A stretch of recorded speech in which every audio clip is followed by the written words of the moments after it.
Bismillahirrahmanirrahim. Assalamualaikum warahmatullahi wabarakatuh. Hari ini kita sambung lagi pelajaran ke-15 bahagian ibadah tingkatan 5. Masih lagi di bawah tajuk masalah rumah tangga dan cara-cara penyelesaiannya. Dan untuk hari ini kita akan masuk unit yang ketiga, iaitu iddah penantian bagi wanita. Di sini kita akan bincang tentang maksud iddah, jenis-jenis iddah dan tempohnya, sebab berbeza tempoh iddah, hikmah diwajibkan iddah, hak dan status isteri semasa dalam iddah dan selepas habis iddah, dan yang terakhir, perkara-perkara yang dilarang semasa dalam tempoh iddah. Okey, pertamanya, marilah kita lihat apakah maksud iddah. Dari segi bahasa, iddah ialah tempoh pengiraan. Manakala dari segi istilah, iddah ialah tempoh masa larangan berkahwin yang wajib dipatuhi oleh isteri selepas berpisah dengan suaminya. Maksudnya iddah ini adalah merupakan satu tempoh masa di mana seorang perempuan itu tidak boleh berkahwin, ya. Sebaik sahaja dia berpisah dengan suaminya, dan tempoh ini mesti dipatuhi, mesti diikuti oleh seorang isteri tadi. Okey, faham? Itu adalah iddah. Tempoh larangan berkahwin yang wajib dipatuhi selepas ataupun sebaik sahaja bercerai dengan suami. Okey, jenis-jenis iddah. Iddah terbahagi kepada dua. Yang pertama, iddah disebabkan perceraian hidup. Dan yang kedua, iddah disebabkan perceraian mati. Maksud perceraian hidup ialah maksudnya suami masih lagi hidup dan suami menceraikan isteri dengan cara talak ataupun berlaku perceraian secara khulu' ataupun fasakh.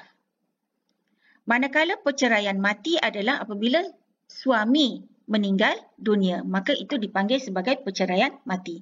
Sekarang kita akan lihat tempoh iddah bagi perceraian hidup dan perceraian mati. Untuk menentukan tempoh iddahnya, kita kena lihat status isteri. Okey, adakah isteri tersebut hamil ataupun tidak hamil? Dan ada haid. Adakah isteri itu tidak ada haid?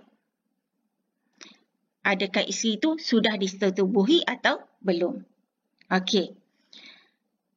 Jadi kita akan lihat status yang pertama, isteri yang hamil. Apa iddah untuk isteri yang hamil? Berapa lama tempoh iddahnya? Iddah untuk isteri yang hamil adalah sehingga bersalin, sama ada bercerai hidup ataupun bercerai mati.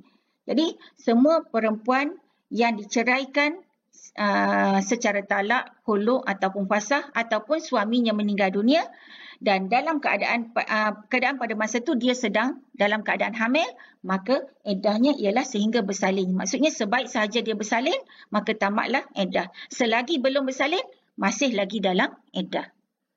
Okey. Status isteri yang kedua, iaitu isteri yang tidak hamil tetapi masih ada haid. Okey, iddah untuk isteri yang tidak hamil ini adalah 3 kali suci. Apa maksud 3 kali suci? Maksudnya dia datang haid suci, datang haid suci, datang haid suci. Okey, sampai 3 kali suci. Baru dia dikira tamat tempoh iddah. Okey, untuk lebih jelas, saya akan tunjukkan satu jadual. Okey. Apabila isteri diceraikan ketika isteri sedang dalam haid, maka haid yang pertama itu, haid yang sedang dilalui oleh isteri tadi dikira sebagai haid pertama. Kemudian isteri itu akan berada dalam keadaan suci, kemudian datang haid lagi, haid yang kedua, kemudian suci lagi, kemudian datang lagi haid yang ketiga, kemudian suci lagi dan datang haid yang keempat. Okey. Jadi suci yang pertama selepas haid pertama itu kita panggil suci yang pertama. Dan selepas haid kedua, suci kedua itu kita panggil suci yang kedua. Okey. Kemudian diikuti suci yang ketiga selepas haid yang ketiga. Dan sebaik sahaja datang bermulanya haid yang keempat, maka tamatlah iddah isteri tadi. Jadi Boleh faham? Itu maksud 3 kali suci. Okey. Dan sekiranya pula isteri diceraikan ketika dalam keadaan suci. Okey, kita lihat. Selepas suci, haid yang pertama, kemudian suci lagi, haid yang kedua, kemudian suci lagi, dan haid yang ketiga. Waktu suci isteri tadi, ketika dia diceraikan, dia dalam keadaan suci, suci itu juga dikira sebagai suci yang pertama. Kemudian, dia datang haid yang pertama, selepas selesai haid yang pertama, diikuti dengan suci yang kedua. Selepas haid kedua, diikuti dengan suci yang ketiga. Dan sebaik sahaja datang haid yang ketiga, sebaik sahaja datang haid yang ketiga, maka tamatlah iddah bagi isteri tersebut. Okey. So, saya harap kamu faham apa yang dimaksud dengan 3 kali suci. Seterusnya, apabila isteri itu, okey, itu tadi 3 kali suci itu untuk perceraian hidup. Apabila perceraian mati pula, macam mana?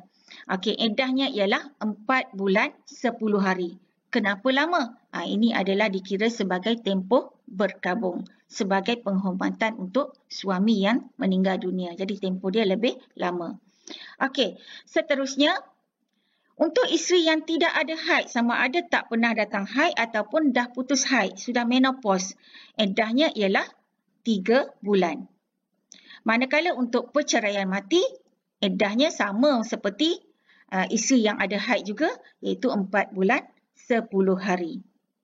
Manakala isteri yang belum pernah disetubuhi oleh suaminya, maksudnya daripada start hari perkahwinan sehingga diceraikan, dia tidak pernah melakukan persetubuhan dengan suaminya. Untuk perceraian hidup, tidak ada iddah.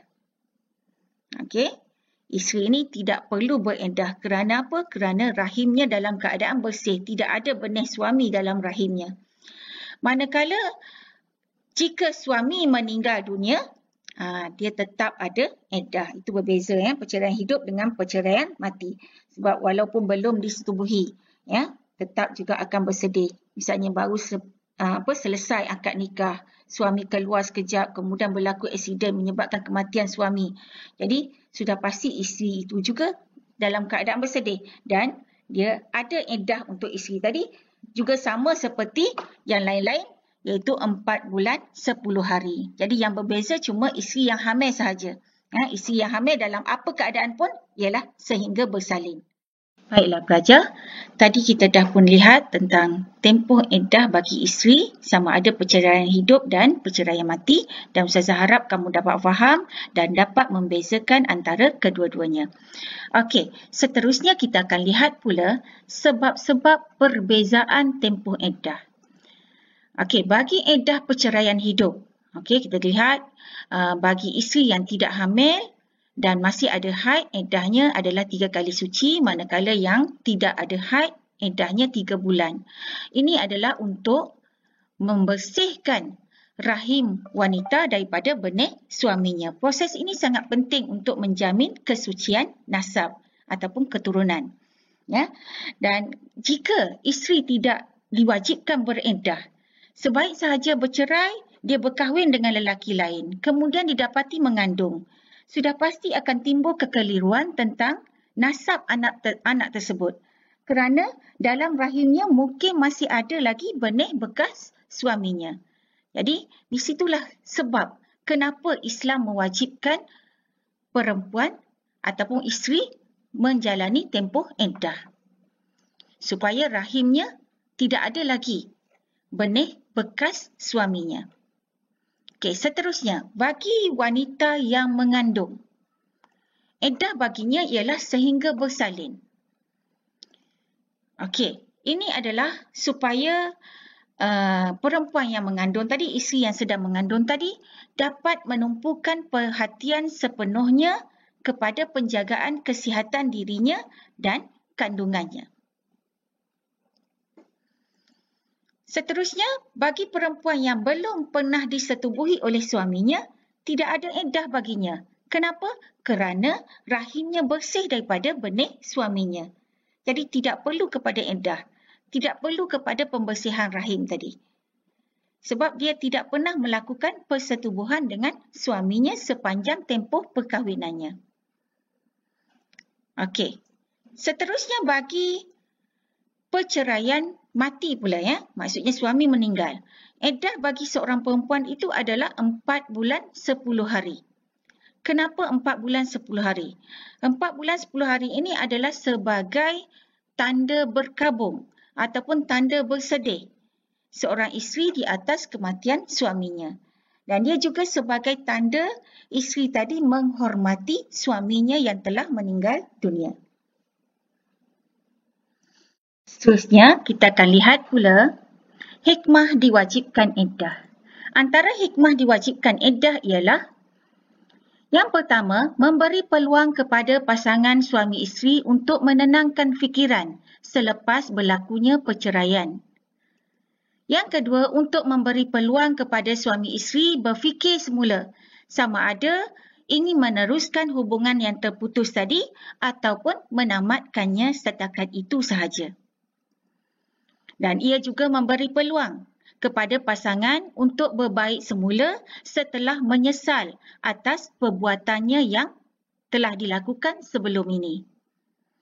Dan ini berbaik semula ni hanya khusus untuk perceraian secara talak 1 ataupun talak 2 iaitu talak raj'i ya. Kalau talak bain memang tak boleh rujuk semula masa dalam tempoh iddah. Nak berbaik semula boleh tapi kena tunggu selepas iddah, akad nikah baru dan mahar yang baru.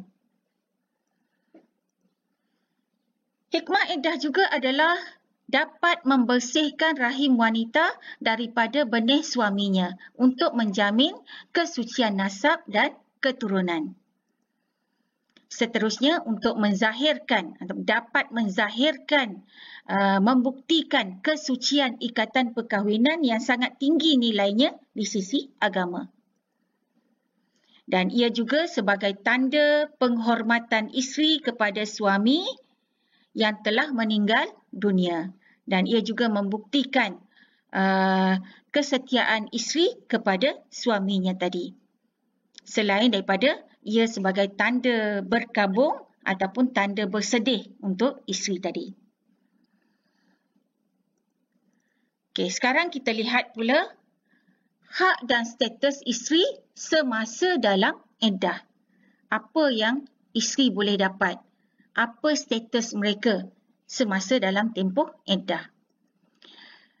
Okey, untuk membincangkan tentang hak dan status ni, kita akan lihat dari beberapa aspek. Yang pertama, isteri yang dicerai dengan talak raj'i iaitu talak 1 dan 2.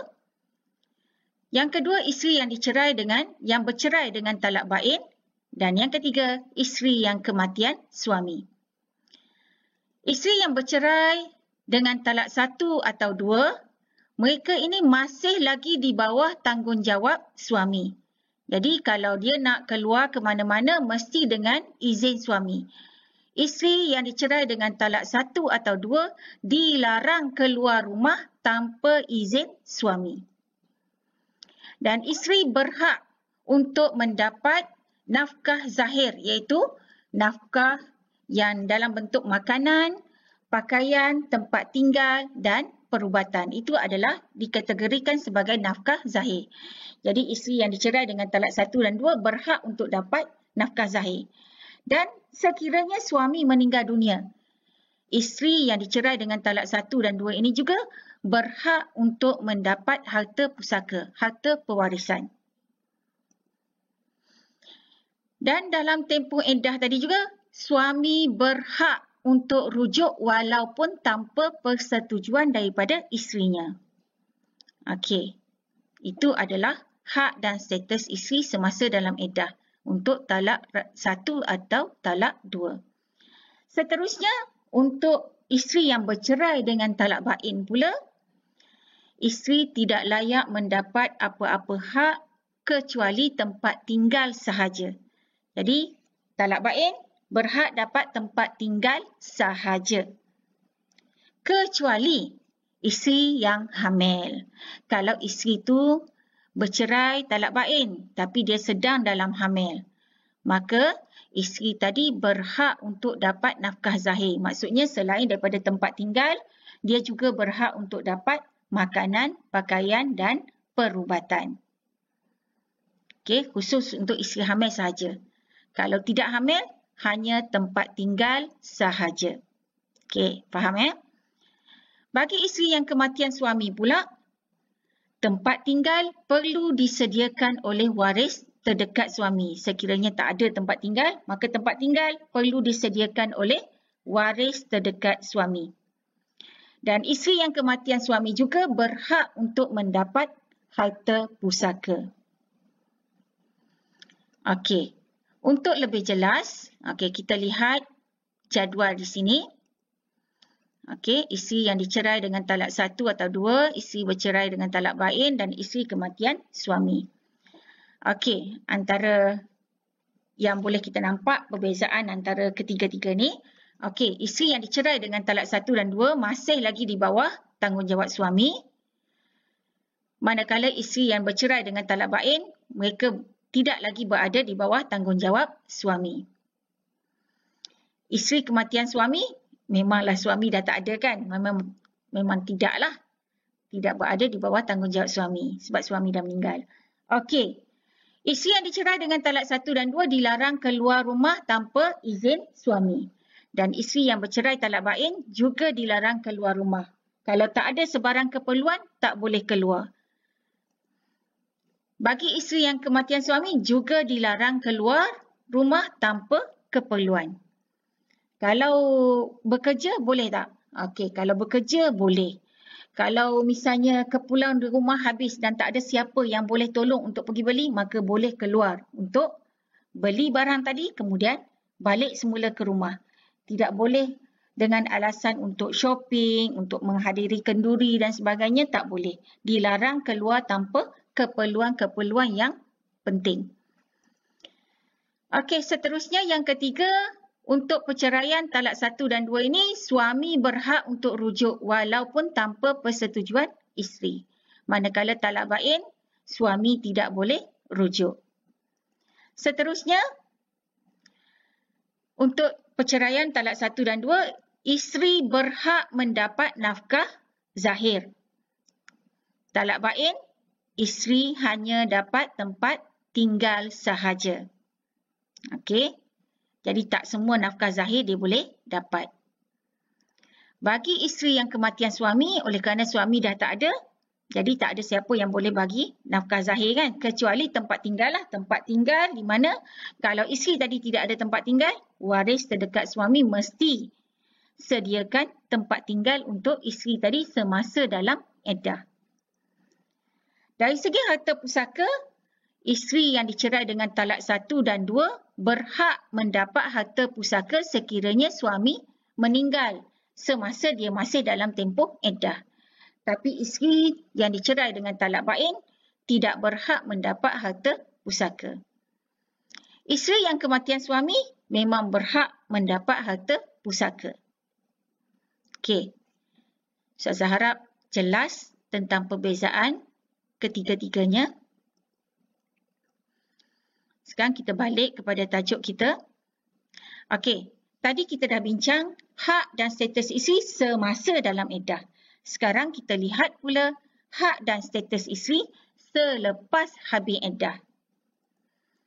Yang pertama, antara isteri dengan suami tadi tidak lagi ada apa-apa hubungan. Mereka dianggap ajnabi.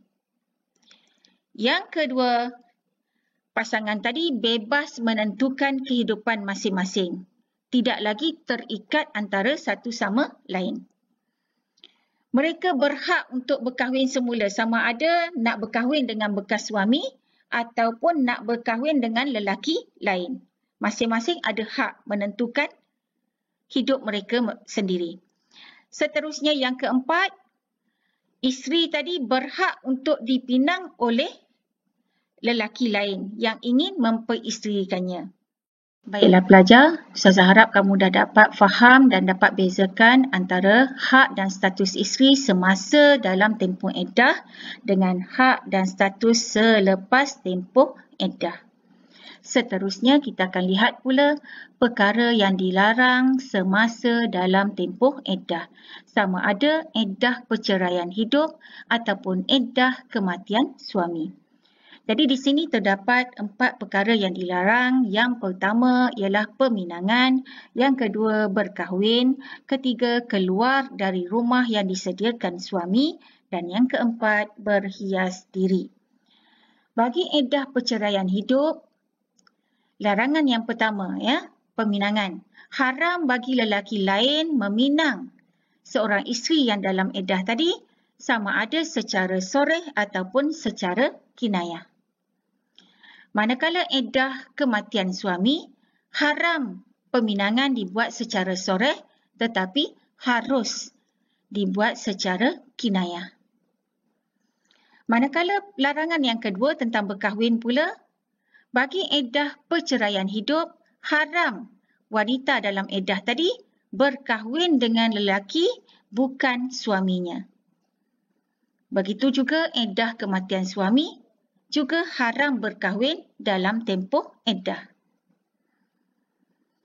Untuk larangan yang ketiga, keluar daripada rumah suami, isteri dalam iddah perceraian hidup atau juga iddah kematian suami, kedua-duanya tidak dibenarkan keluar daripada rumah yang disediakan oleh suami kecuali kerana keperluan yang dibenarkan oleh syarak. Contohnya keluar untuk pergi bekerja. Bekerja adalah dibenarkan oleh syarak untuk menampung kehidupannya. Seterusnya larangan yang keempat, berhias diri. Untuk iddah perceraian hidup, talak raj'i. Isteri yang diceraikan dengan talak 1 dan talak 2 semasa dalam iddah ini, isteri harus berhias. Digalakkan berhias. Mungkin sebelum berlakunya perceraian, isteri mungkin kurang menjaga kekemasan diri. Dan itu mungkin membawa menjadi punca kepada perceraian. Jadi apabila isteri dalam iddah tadi, isteri telah mengubah tabiatnya dengan cara berhias diri, mungkin tindakan dia berhias diri tadi boleh menarik perhatian suami untuk rujuk kembali dengan isterinya tadi. Manakala bagi isteri yang diceraikan dengan talak bain, sunat tidak berhias. Maksudnya lebih baik tidak berhias. Manakala isteri yang bercerai dengan sebab kematian suami, haram sama sekali isteri tersebut berhias. Kerana isteri tersebut, isteri yang kematian suami ini sedang dalam tempoh berkabung. Jadi bila isteri yang berkabung memang tidak boleh sama sekali berhias diri. Seterusnya, ada sedikit info tambahan. Kita lihat di sini, larangan ketika iddah membuktikan Islam adalah agama yang sangat prihatin tentang maruah dan aurat wanita. Wanita dalam iddah dilarang berhias secara berlebihan yang boleh menarik perhatian orang lain, seperti memakai pakaian yang berwarna-warni, berinai, bercelak, memakai minyak wangi dan sebagainya. Itu adalah dikira perhiasan yang berlebih-lebihan dan dilarang sama sekali semasa dalam tempoh iddah. Seterusnya, larangan berhias diri semasa iddah ini bukanlah bermaksud bukanlah bermaksud isteri perlu membiarkan dirinya tidak terurus. Kebersihan dan kekemasan diri tetap perlu dijaga. Malah itu merupakan satu kewajipan menjaga kebersihan dan kekemasan diri. Seterusnya, isteri yang dicerai dengan talak 1 ataupun talak 2 dituntut berhias diri. Hukumnya harus bagi isteri tadi berhias diri untuk suaminya bagi membangkitkan keinginan suami rujuk kembali dengan isteri yang telah diceraikan tadi. Seterusnya, isteri yang dicerai sebelum disetubuhi tidak layak mendapat apa-apa nafkah kerana mereka tidak ada iddah. Bagi isteri yang nusyuz, isteri yang derhaka pada suaminya, juga tidak layak mendapat apa-apa nafkah daripada suaminya. Okey. Selesailah sudah tajuk kita hari ini. Dan Ustazah harap semua dapat faham apa yang telah kita bincangkan. Dan insya-Allah kita akan jumpa lagi dalam video yang seterusnya tentang fasakh. Sebelum tu mari sama-sama kita uji minda. Okey, soalan penilaian bertulis. Bahagian A, isikan tempat kosong dengan jawapan yang sesuai. Soalan pertama. Iddah bagi perempuan kematian suami dan belum disetubuhi ialah apa dia? Yang kedua, hak isteri dalam tempoh iddah talak bain ialah, okey, isikan tempat kosong tu. Yang ketiga, tempoh masa larangan berkahwin bagi perempuan yang bercerai dinamakan. Yang keempat, isteri yang kematian suami berhak mendapat apa dia? Semasa dalam tempoh tertentu yang ditetapkan oleh syarak.